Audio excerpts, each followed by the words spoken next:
Welcome to the Law Firm Growth Podcast, where we share the latest tips, tactics, and strategies for scaling your practice from the top experts in the world of growing law firms. Are you ready to take your practice to the next level? Let's get started. Hey, everybody. Welcome back to the Law Firm Growth Podcast. I'm your host, as always, Jan Roos, and I'm here with an episode that I'm very excited about. So we have Chris Walker, who is an OG in the SEO space, 17 plus years, founder of the local SEO agency Rank Local, and now the, would you say founder, CEO of Advocate SEO? Yeah, I guess that's a good way to describe it. Okay. Yeah. And then that was probably the founder. Sure. All right, let's go for it. Yeah. But Advocate SEO, which has been focused exclusively on the legal space for some time. So I am super excited to talk with Chris right now. We've got a lot of updates since the last time we had an episode on SEO, very notably since some big things have been happening in the world. So I'm happy to get some updates, and thanks for coming on the show, Chris. Yeah, sure. Thank you. All right. So yeah, to kind of tee it off, and I sort of spoiled the lead there. We've obviously had a big year as far as 2020 goes. So what's kind of been the effect as far as what you've been seeing on the SEO side, by and large, for the attorneys you're working with? Well, I mean, right now, the biggest thing is probably relevance and just keeping up with Google's algorithm, and which a lot of people aren't, unfortunately, and haven't in the recent years. And that's kind of the problem in the industry. I like to rail on the industry a little bit, but I think a lot of people just throw things up to see what sticks to the wall. But if you don't really have a plan, it's a bit difficult to make SEO work.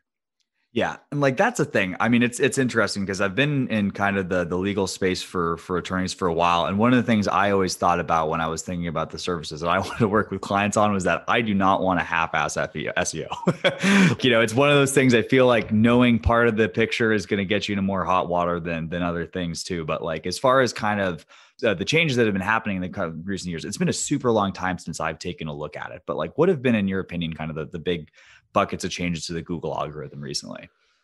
The biggest changes are the natural language processing and just everything they're doing around relevancy. Okay. Yeah. And how do you mean by that?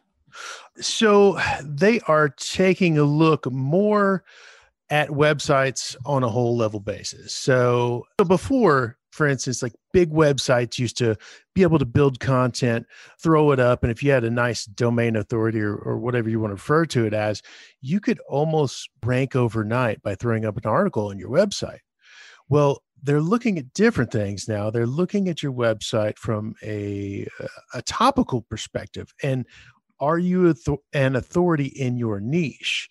And that's the most important thing right now. And it's difficult to rank for things if you aren't giving Google what they want, which is basically feeding them verbatim the things that they like to see in the search results. So, for instance, if you're trying to rank for a particular term, you basically better be searching in the Google search results to see what Google already likes. And if that particular topic has if there's some ambiguity in the search results, maybe you need to refine that or come out with a different approach, or maybe you're on topic and kind of need to go from there. Does that make sense? Yeah, a little bit. So it's like, I mean, you're going to have to excuse me because I've got like a very, I guess, internet caveman understanding of things as far as things go. And this might be kind of common on with some of the listeners here as well. So hopefully it'll be illustrative. But I've always been thinking about things on the keyword level. But if I'm understanding correctly, it's moving a little bit more from the specific keyword to more of, I guess, the constellation of things that appear on the site, right? Yeah, exactly. They're looking at entire websites, and I think this is only going to get more important as time moves along. Yeah, so it's not just a keyword basis. It's not just a particular on-page basis. It's the website as a whole. And what does your website offer to them, essentially, right? Are you topically relevant? And if you are, then they're more likely to reward you for certain pieces that you're going to put on your website. Okay. Now I've got a kind of big question. How does Google, and it seems like a pretty hairy technical problem, but I mean, I can kind of guess how it might happen, but like, how does Google take data from searchers and determine whether something's topically relevant? with lots of computers. That was what I had a thought. So, well, essentially, so I don't know if you've probably heard of this. So there's the search engine ranker guideline, right? They have a paper that they circulate, and essentially it's guidelines for people that are rating websites. So what they do is they have people looking at a screen, and they pull up a search and they say, okay, is this website relevant for this particular search term? What would you grade it? And I don't know the strict particulars here, but say it's on a 1 to 10 scale, right? This website, this particular page is a really good result, so we'll score it a 10. And so the user would score it a 10. This one's a bad one, so they'll score it a 1. And then what they do is they put that into a system they call RankBrain. And so RankBrain is that big, huge group of computers I was talking about. And so they're amassing all this data across every industry, across all different websites, across all different locations. And they're saying, is this result good? And why is this result good? What does this page have in common with this page that makes it score a 10 out of a 10? And what does this page have in common with this page that makes it score a 1 out of a 1? And well, if you score a 1 out of 1, obviously or 1 out of 10, excuse me, that's not great. And so they look to demote those particular pages, and then they put each of those pieces into their algorithm and eventually spit out the results you see on the page.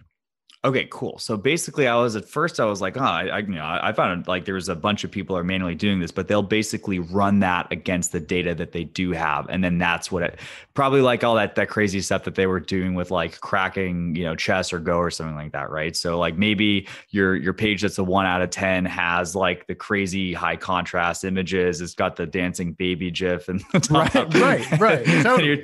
and you're 10 out of 10. So basically, I mean, how much of this, obviously, and that's the thing too, like I'm kind of dating myself here. I remember when all the stuff I used to read about SEO was just like, like talking about mat cuts, and like, all that kind of stuff too. But people would always talk about the ranking factors, but how have those changed recently? Like, I feel like, people always used to talk about keyword density and that kind of stuff, but I mean, have design and those kind of things become more relevant in recent years? Well, it has user experience, right? And so website speed is important. I like to always provide a good user experience. I mean, that's key. That's what you want. Somebody hits your website. Obviously you want them to stick around, and you're providing them the right kind of information. But it's totally changed. It's more about authority now. It's more about relevance now, and it's more about trust than ever before. And there's still those little ranking factors, like title tags, really super important, right? Like, what do you say in your title tag? Are you including a keyword in there? Now it's not keyword pipe. That's actually going to give the user a bad user experience. And so they're looking at click-through rates, right? They're looking at more of a natural flow, and does your title get more clicks than the next guy? And so they're looking at click-through rate as well. And they're measuring that in Chrome. They're buying data from Firefox. They're using all this data when it comes to rankings. Right. So basically, just to kind of sum it up. So even like if you could get to the point where you're on page 1 for top divorce attorney Brooklyn, if the user metrics that they're able to track through how much time they're spending on the site and all that kind of stuff doesn't end up checking out, you won't be there for long. That's exactly right. Because they similar to the PPC algorithm, right? They want the best user experience. And so, they're just going to knock you off the page. You're going to disappear. Yeah, gotcha. Well, I mean, that was the thing. I was going to write 4,000 articles for best divorce attorney Brooklyn right after this, but I guess I have to change my plan now.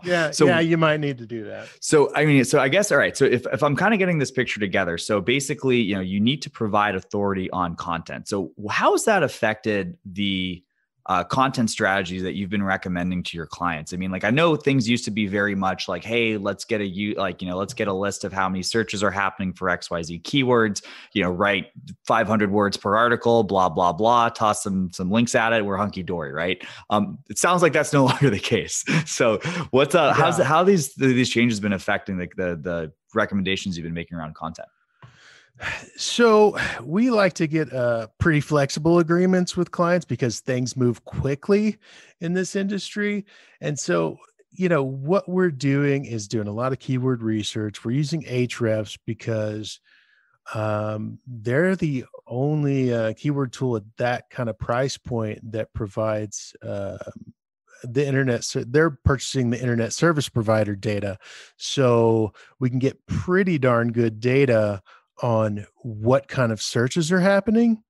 And so we're looking at that. We're seeing, because again, you want to match those particular searches that are happening with what Google's looking for and what matches what you're doing on your website, obviously.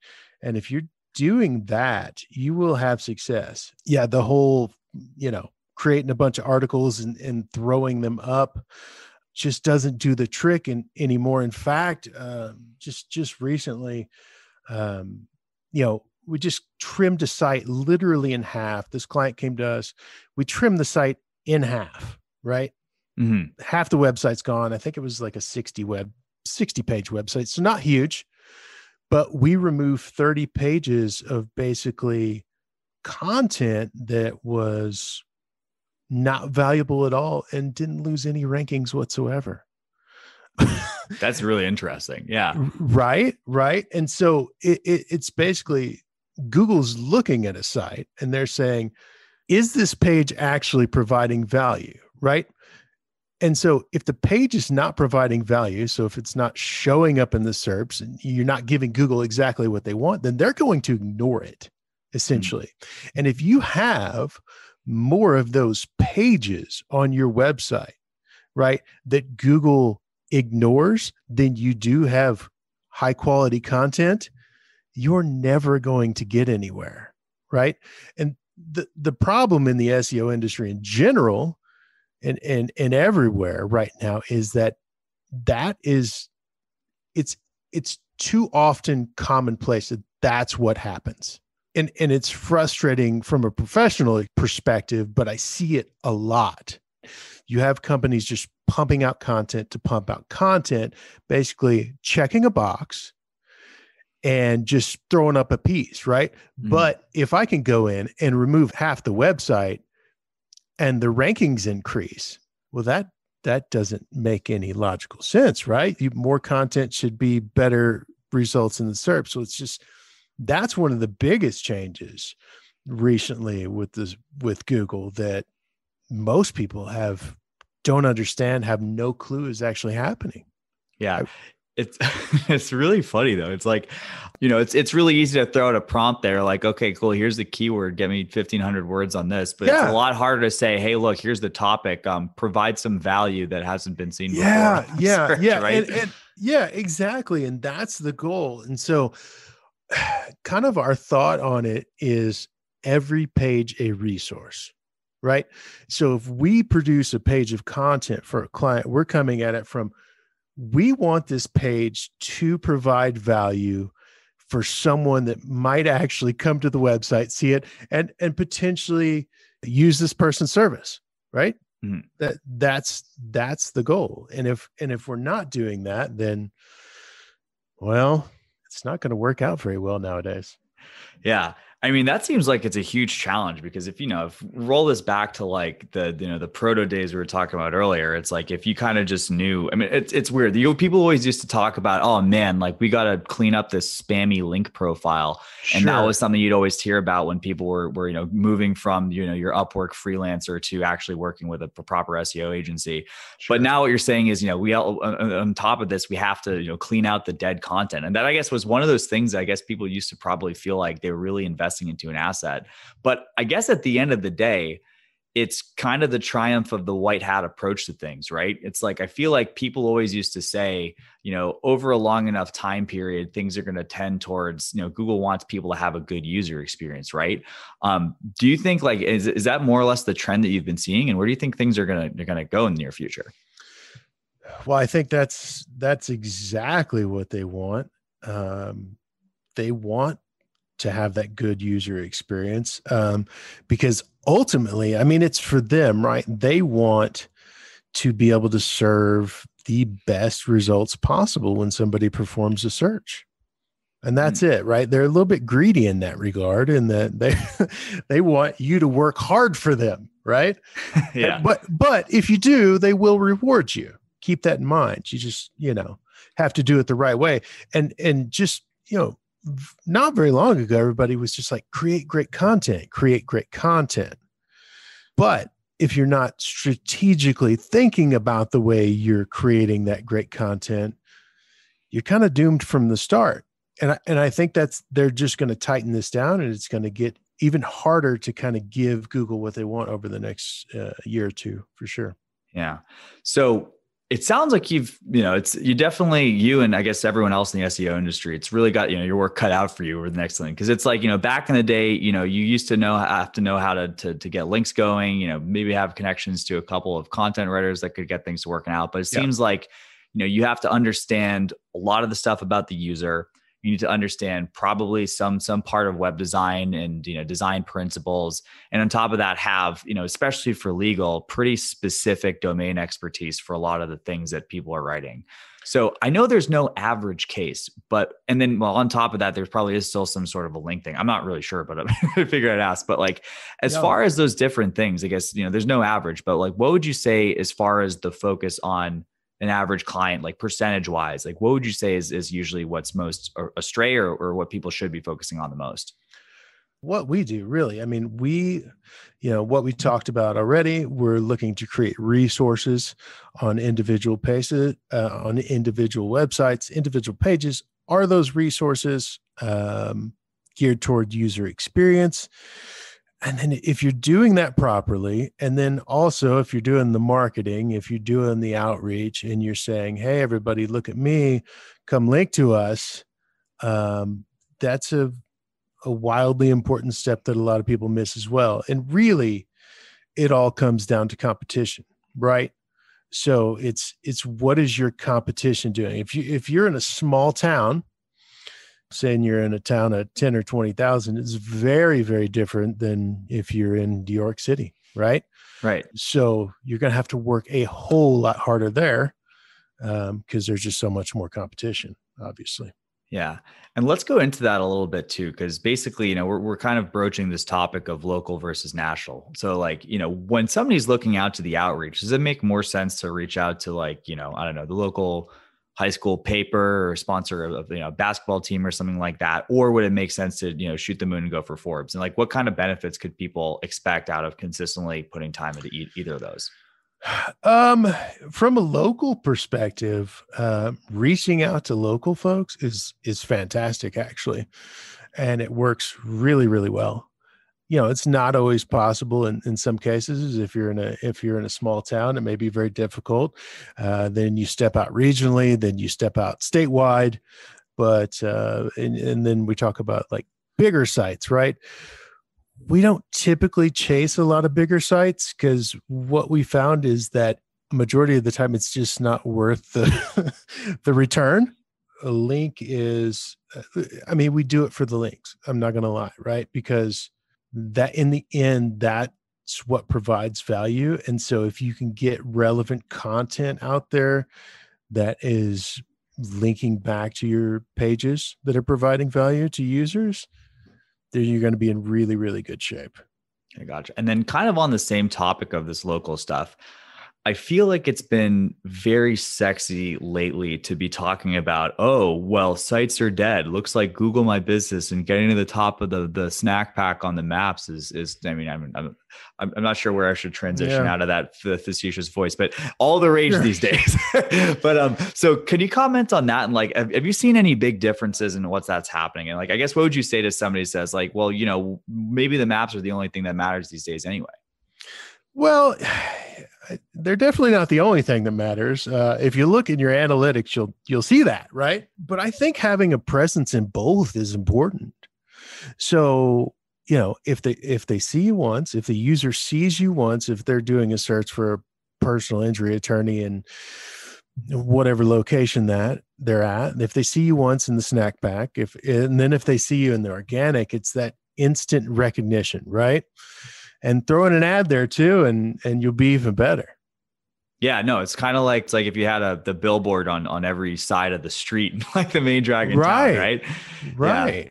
Okay, that's awesome. But and separate to that, like as far as like the factors for ranking, is there still a crossover with, I guess the strength of a domain that a map listing is related to, and where they're going to show up on that, and like how do reviews fit in the picture? Yeah, there's definitely some crossover. There's quite a bit of crossover, right? But there's also the NAPs, local links, things of that nature. And reviews can be important. I mean, the most important thing about reviews is really if you're going to be serving your clients, do you have reviews that they can look at and see and take some kind of comfort in, right? That's the biggest thing for reviews. And do they impact rankings? A little bit. But I think other things are more important than reviews. Yeah, gotcha. So almost more of a conversion mechanism than like a direct, like hot bolt of electricity to the algorithm, right? Right. There are some little tricks of the trade that you can throw in there if you want to, when you're replying to reviews, if you throw in a keyword here and there, and let's just say it won't hurt things. Oh, there we go. Okay. We love tricks of the trade, by the way. So if you got any more of those, as we kind of go into the discussion, I'm definitely happy to hear them. Okay. So no, but that's awesome. That's super helpful. So, I mean, it kind of rounds it. I mean, overall, I think it might be a little bit one of those, contrarian headlines that might make sense if, you're writing an ad on Facebook or putting a video up on YouTube, but probably a little bit overblown like most marketing headlines, including a lot of the ones that I write. So I know that stuff goes. Okay. So I'm kind of switching gears a little bit into kind of thing too. And it's also sort of amazing that we might have mentioned the word attorney once or twice at the point that we're at in the interview, but I wanted to kind of get really specific on it because, in the over 17 years in SEO, Chris, I know in Rank Local, that was a bit more of a broader base of clients, but what have you seen as being the key differences in SEO moving to legal exclusively?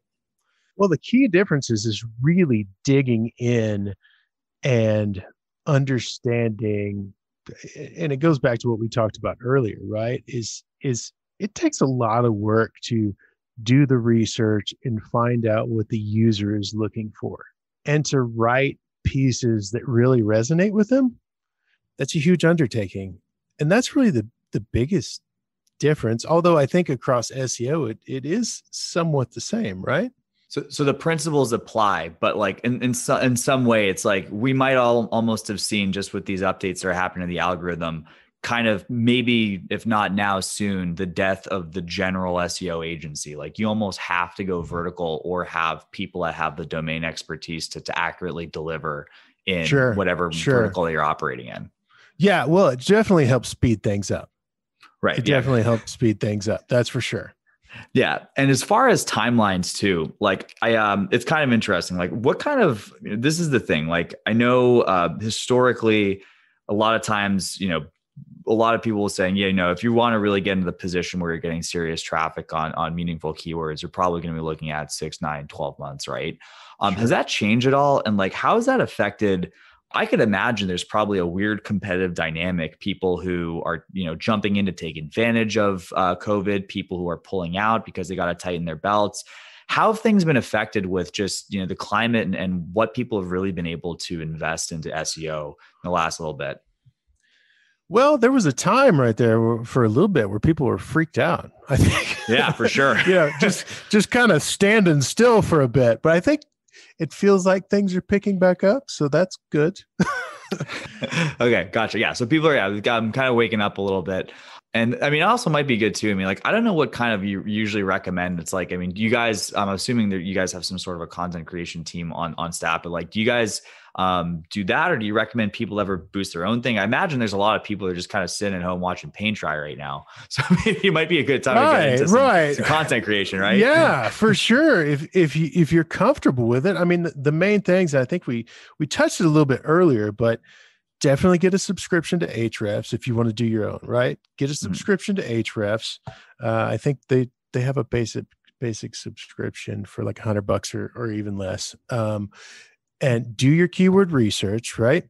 And then go to Google and make sure that, you're kind of giving them what they want. And if you can write great content and if you are watching paint dry, I mean, go for it. Right. If that's where you're at, then start and move quickly, but definitely use a research tool, use Ahrefs, because you're going to be able to get that user data and you're going to be able to actually see what people are searching for. That's so important right now, because if you're just throwing something up and hoping that it sticks, you're going to be writing for a very, very long time.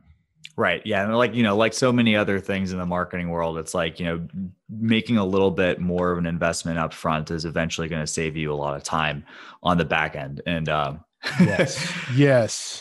Yeah, especially if you bill out at $350 an hour, keep that into consideration. Right.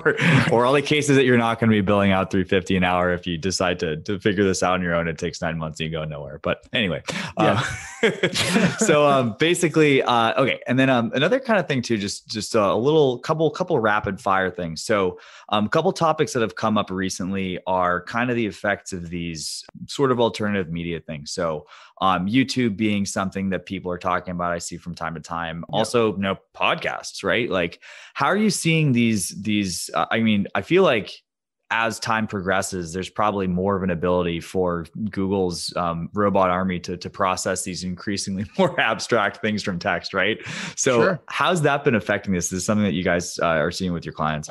In what regard? Are you seeing it like as is it an opportunity to reach out to? Are people getting good results from investing time into this? I mean, I guess relative to the more straightforward tech stuff. Yeah. I mean, depending on your approach, I think a lot of people are doing Facebook.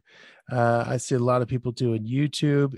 If you can do it and do it well and communicate with your clients, that's the important part, and get some kind of engagement, right? Again, you want to provide some kind of resource, because on those platforms, as with Google, it's the same thing: engagement. And if you can do that, then you're going to be successful with it. Yeah. And that actually also brings up something too. So basically, social engagement on Facebook is going to potentially be a signal to Google. Because I mean, sometimes I remember, Google Plus back when that was a thing, right? Sure. That was how they primed all those people like getting into that. But yeah, so like you're saying that the social signals can actually pass through. Yeah, Google's looking at social. They are looking at social. So they're looking at Facebook, they're looking at Twitter, they're looking at these things. They're important. They're looking at browser data. They want to make sure that your website's alive, essentially, right? Yeah. That's an important thing for them, because they're trying to eliminate spam. Really, that's the end goal. And so that's why they brought so much of this stuff kind of into the fold. And if you've got lots of user engagement on those platforms, it's going to help you. Yeah, that's super cool. And then another sort of thing, talking about user engagement, we're going through the trouble of making these value-packed guides. How have you seen that affecting things like lead quality and any feedback that you've gotten from the attorneys that you're working with? Because I'd imagine, it's probably better to have somebody who's coming from a guide that you put out about Brooklyn Family Law Office or something like that, rather than one of these people who's just, picking you out of a sea of family law attorneys on Abo or something like that. Yeah. The quick leads aren't always the greatest, right? Right. The people that actually take the time, do the research, sit on things for a little bit, I think is within any industry. I think those are always the best, right? So if you're providing value and people are actually finding value in that, and enough so that they're reaching back out to you, I think that's a heck of a lead. Yeah. So it would be safe to say that the people that you could expect from pursuing this kind of strategy would be your more educated, your more research driven type of client, right? Yeah. Just a better client in general. Sure. Yeah. Okay. That's awesome. Yeah. I think that'll be music to a lot of people's ears, especially they've been in the doldrums of the lead vendor mines. I mean, you always want the person that's going to just instantly hit your site and pick up the phone too. Let's not leave them out, right? Because they could be fantastic clients. But yeah, nurturing them a little bit never hurts. Yeah. All right. Awesome. So Chris, I wanted to, I know that we'd spoken about this a little bit on the pre-call, but very interesting situation that you have right now with some content that you guys have put out on your own, right? Yeah, we do have a little bit of an interesting situation. Yeah, I'll just softball that one right now. Tell us more about it. People have been enjoying what they're hearing so far. So we went crazy and we decided to build a course, and it's pretty darn intense. It's about 3.5 hours long, and it is some of the best. I think it's the best SEO material out there, personally. I'm patting myself on the back a little bit there. I love the confidence. Of course, right? But it's hard hitting. It's lots of knowledge packed into one course. I tried to make it as succinct as possible. That was my goal. It did take a long time to put it together. So, as kind of a thank you to your viewers, I would like to hook them up with the training at no cost, if that's okay with you. That is definitely okay with me.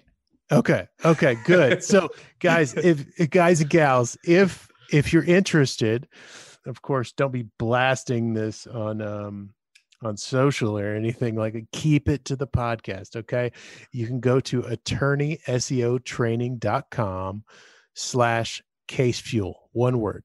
That's attorneyseotraining.com/casefuel.